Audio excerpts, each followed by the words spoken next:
Arya Stark.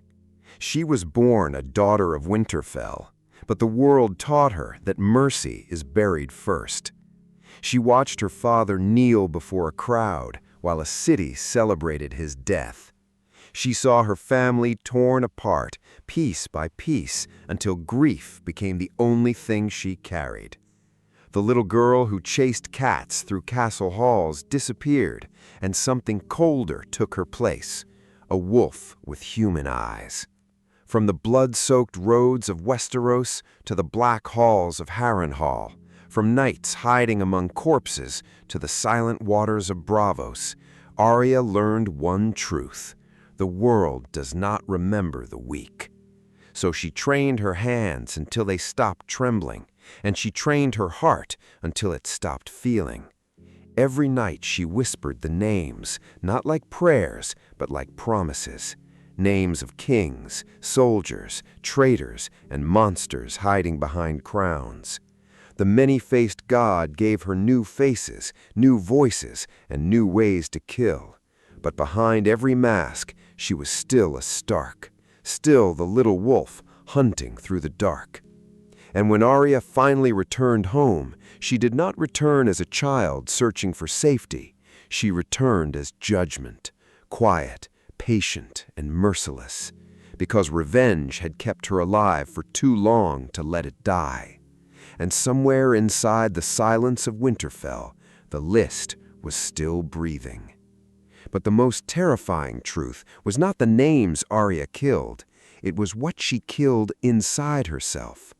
Every time she wore a new face, she lost a piece of her real one, and every time she drove a blade into someone's body, something inside her died in silence.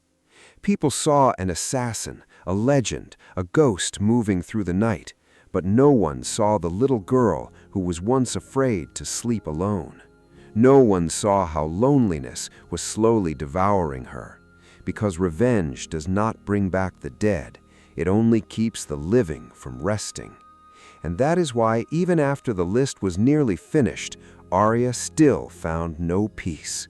Because blood never satisfies blood, and darkness never truly ends once you learn how to live inside it.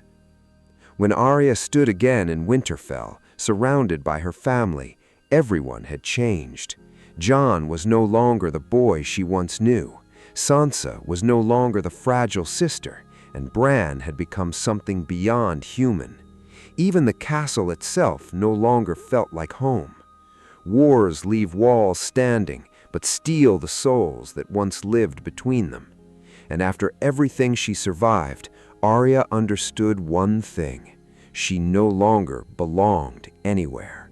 She had become a daughter of the road, a daughter of shadows, a daughter of death itself. But fate was not finished with her yet.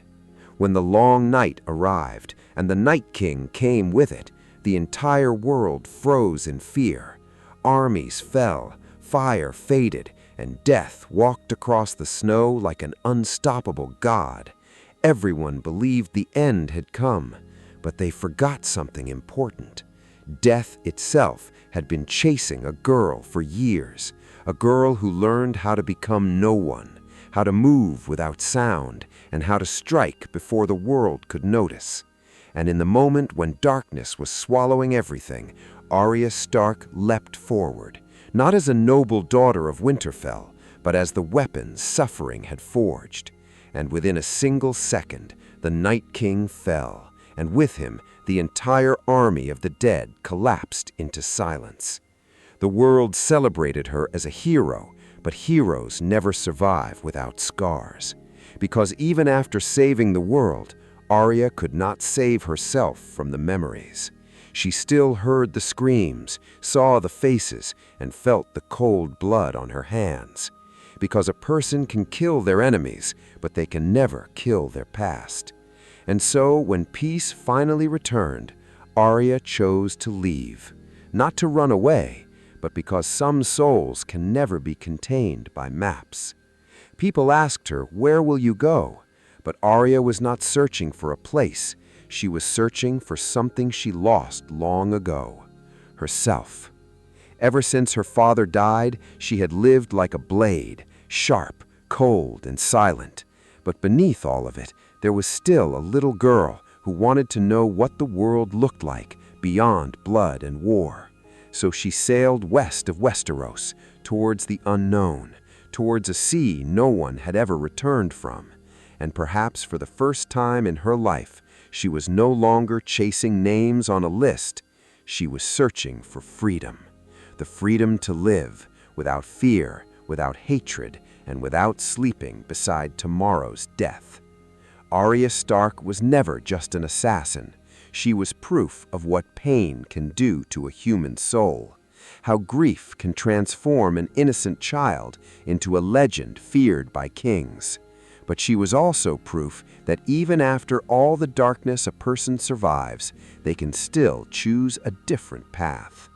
And somewhere beyond the Western Sea, the little wolf of Winterfell was still running, but this time away from death.